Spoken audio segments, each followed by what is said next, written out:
Welcome back, everybody. This Week in America on the Blue Funk Broadcasting Radio Network. Great to have you with us on the program today. Back with us, as mentioned, Dan Rome. Dan was here a few years ago for his book, an excellent book called The Back of the Napkin, one of my all-time favorite books. He's out with a new book, which soon will become one of your favorite books. It's called Blah, Blah, Blah. What to do when words don't work. And I seem to go through this myself, that, in fact, you said that you found yourself not understanding what people around you were saying in business and entertainment and education and politics. I felt the same way, thought it just because I'm not all that bright, but you're a lot smarter than I am, Dan, and you're saying, I found myself in the same situation. Have we hit a point where we're sort of caught up in the curse of complexity? We have too many words that don't seem to say anything? Well, Rick, you're absolutely right. And first of all, I do want to thank you for inviting me back. I do remember when we talked a couple of years ago, and it is very nice to be able to be back and talk about this new one. So, yeah, Rick, you nailed it. I put it very simply. We are simply overwhelmed with words. Yes, complexity is a problem. Complexity is always going to be a problem because life is complex. And language evolved and was invented in order to help us understand the things around us and communicate them to each other. And that, for the last 5,000 years, has been virtually miraculous, what we've been able to do with language. But it does seem to me that we are reaching a point now, I don't know, a point of diminishing returns or what have you, where the more I listen to people in the news and in politics and in business, in fact, the less I understand. And I am really trying to pay attention to why that is, because, Rick, I'm in the same position as you. I'm thinking, I don't think I'm stupid. I really don't. I did well in school many years ago, but something is off. I'm failing to understand most of what is being said to me, and it was in reaction to that I sat down and tried to figure out, okay, what's going on, and what can we do about it? And, that was the genesis of blah, blah, blah. Well, so much comes back to, visualization and actually drawing and understand, because, and I really think this is so true, we can break things down better visually. We can do the back of the napkin. We can take our message and we can break it down visually to try to get the point across. In the book, Blah, Blah, Blah, you've got some great examples, and I want to talk about some because people then can say, yeah, I understand what he's talking about. Southwest Airlines really changed the way, it made it a whole lot easier for us to figure out this whole boarding process. Before they'd get on the microphone, they'd go through this whole deal. Nobody would pay any attention. We'd board at the wrong time. Visually, they've got us now going in the right direction. Explain how that worked. Okay, so the deal is this, and for anybody who's ever flown on an airplane, which is probably going to be almost all of us, we all know that probably the most stressful part of the flight isn't the takeoff, and it's not even the landing, and it might not even be the turbulence. The most stressful part of flying is just trying to get on the plane, because that's the time when we're in the jetway there, we're waiting in the waiting lounge, and all of a sudden we hear something on the speaker that sounds something like, Airline XX, we're now inviting aboard all of our passengers who are gold, silver, platinum plus, extended, first class, and we'd like everybody in zone 3 to remain waiting, and we'll get to zone 4 as soon as we can, and we thank you for your help, and we appreciate the fact that you'll be carrying your... It's like, what? What are you trying to Yeah, when it's tell over, us? you say to whoever you're traveling with, I missed that. What did he say? It's universal, and the thing that just drives me bananas, and why I felt so motivated to write this story out in the book, Blah, Blah, Blah, is because the airlines are not stupid people either. And yet, as airports become more and more congested, and as flights become more and more delayed, you would think that they would be getting the message that perhaps a better way to board people would be to simplify and decrease the number of words, and most of them are doing the opposite. Well, in steps Southwest Airlines. Now, Southwest, right from day one, has been kind of a favorite business of mine, because Southwest Airlines, as we probably talked about a couple of years ago, was literally started on the back of a napkin. Yes. When Herb Kelleher and Roland King sat in a bar in San Antonio and drew out the original route map of Southwest Airlines. Well, since then, Southwest has remained the only profitable airline consistently in the world, so they're doing something right.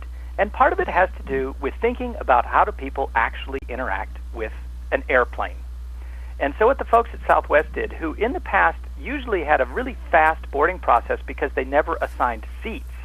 Southwest has never had assigned seats. You just buy a seat, you show up at the gate, and you get on the plane, which doesn't necessarily mean that you always get the best seat, but it does mean that boarding can be very fast because you're not waiting for the person in 22A who's in the way of the person in 17B.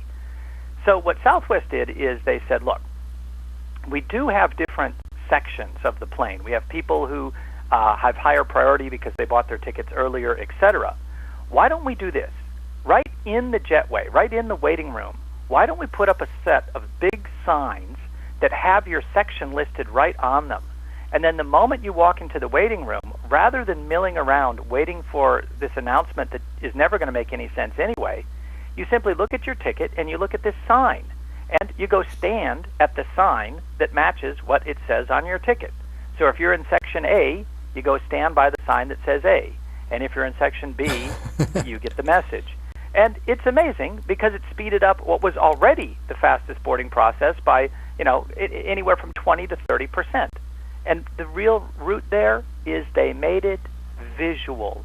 I can see what I'm supposed to do instead of waiting for this scratchy, verbose message to try to tell me.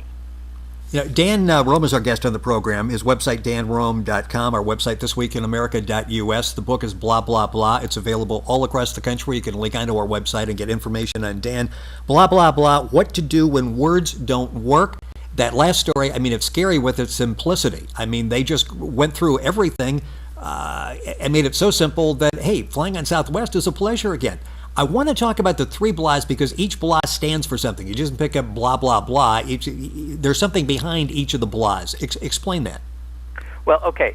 So Rick, I'm glad you asked me that because this is near and dear to what I'm trying to figure out. I realized that of all the things I wasn't understanding, they weren't all the same. Sometimes I wasn't understanding something simply because the person saying it was so boring that I gave up paying attention. But I realized that was different than the person who was saying something that was so complicated it almost sounded like they were actually intentionally trying to obscure or obfuscate an idea that might not be a very good idea. And then I realized there's an even worse layer of blah, blah, blah. When you listen carefully to a lot of people, especially in politics, if you listen real carefully, you'll realize that what they're talking about isn't actually what they're talking about. They're talking about one thing which tends to mislead you from what the actual substance of their idea is, usually because that idea is so rotten that if anybody came out and said it straight out, you'd throw them out on their ear. So what I did is I created a thing called the blah blometer. And this was to help me try to understand of all these messages coming in, are they actually evil? Are they intentionally obscuring things? Or are they just boring? And so one blah on the blah blometer means, the person's just using too many words. In a way, it's a sad thing to say, but this is, I often make the parallel, this is kind of like when Grandpa sits down to tell the war stories. By rights, these should be the most fascinating stories you're ever going to hear as a kid, but somehow Grandpa goes on so long that you get lost and you miss the real exciting part. So Grandpa meant to get the story across to you. It's a great story, but sometimes he used too many words, and that's just blah. So blah, blah then steps in particular, I would say, in marketing, where a company may be trying to sell you something that they'd really like you to believe is really new and really good, and you know what? It's really not. Well, an example you use is Bernie Madoff. Oh, well, I use him as the example of the worst because here he was so effective at communicating how intelligently he was going to invest your money, when the fact is all of his words were a smokescreen for the fact that he was running a pyramid scheme. Really incredible, third-level, blah, blah, blah, misleading, misguiding, the worst example of what you can do with words. And that would have blown up your blah, blah meter right away. Oh, that goes way up. That's the one where we got three alarm, blah, blah, blah. Red lights are flashing and sirens are going off. And the lesson for myself and for anybody who's interested in the blah-blometer or in the book is the point here, it's entirely subjective. What doesn't make sense to me may make perfect sense to you.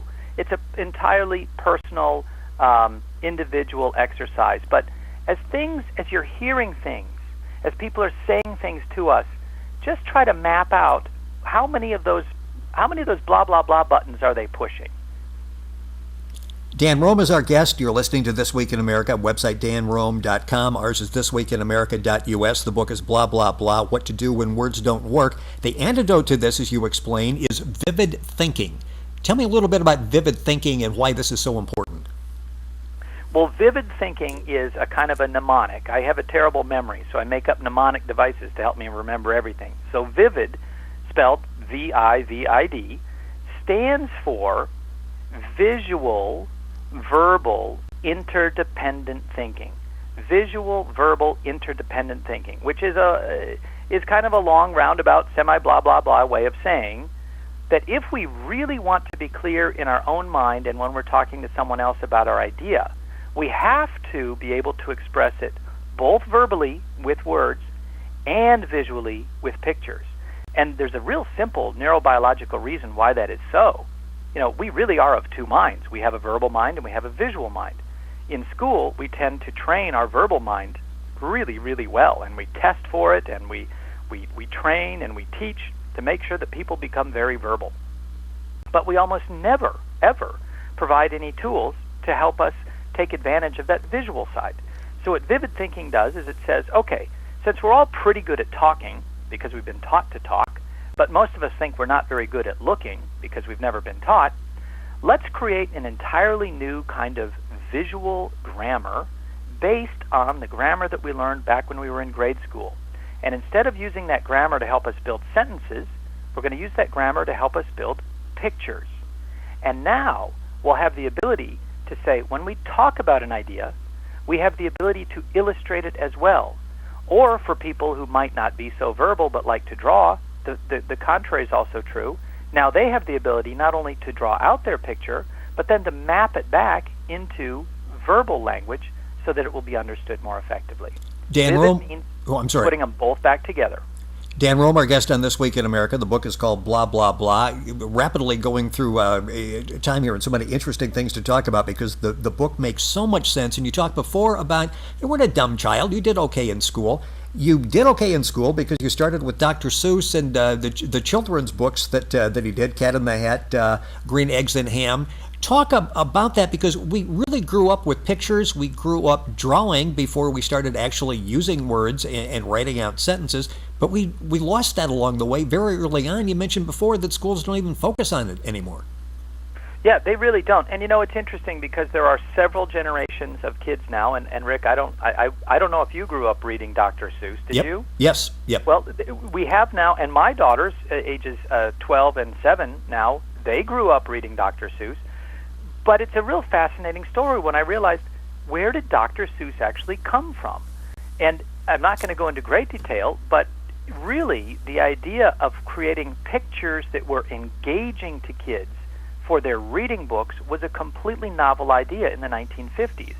Prior to that, of course, everybody read, Jane and Jack and See Spot Run and all these kinds of things where, yes, you were learning words, but the pictures and the stories were, frankly, so boring that nobody wanted to learn them. And so a couple of publishers had this great idea of saying, what would happen if we created reading books that had pictures that were really whimsical and really, really complemented the words and inspired kids to want to learn the words in order to be able to continue through the book.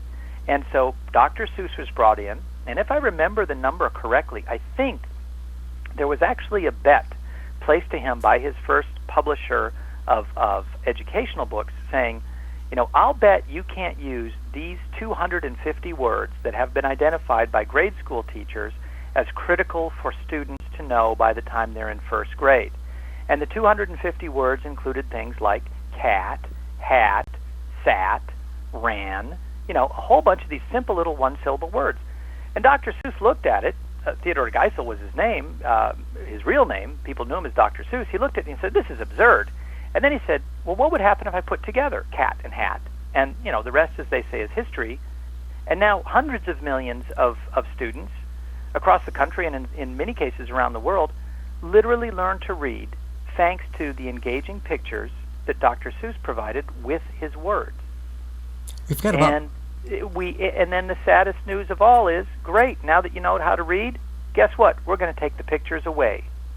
Yes. And that, to me, is just boneheaded beyond belief. If pictures motivate us to want to learn to read, why is it that now that we face such incredibly complex ideas that we have to figure out, such problems that we have to solve, why is it that the pictures have been taken away?